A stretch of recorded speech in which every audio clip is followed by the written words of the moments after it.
আমি এখন আছি, এখন চলছে জোয়ার, কক্সবাজার সমুদ্র সৈকতের ঠিক বিচের মাঝখানে। দেখেন কত সুন্দর দৃশ্য এখানে। তো যা দেখতেছেন খুব ভালো লাগলে লাইক করবেন, কমেন্ট করবেন। জোয়ারের অবস্থা খুবই খারাপ, আর জোয়ারের বেশি ভিতরে যাওয়া যাবে না। দেখেন কি অবস্থা। এই যে চলে গেল রাইড, 1 ঘন্টা রাইড দিলে এটা হচ্ছে 300 টাকা। স্পিড বোট, খুবই সুন্দর অভিজ্ঞতা, অ্যামেজিং। ঠিক আছে, এটাতে না উঠলে কক্সবাজার আসার কোনো মজাই নাই।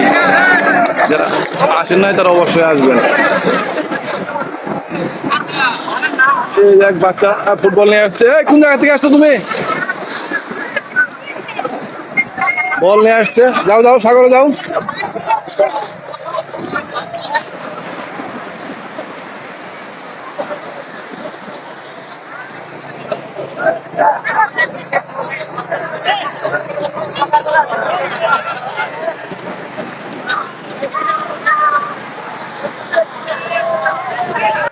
তো যারা ভিডিওটি দেখছেন, যদি ভালো লাগে তাহলে আমার চ্যানেলে সাবস্ক্রাইব করবেন। ভালো থাকবেন সবাই, আসসালামু আলাইকুম।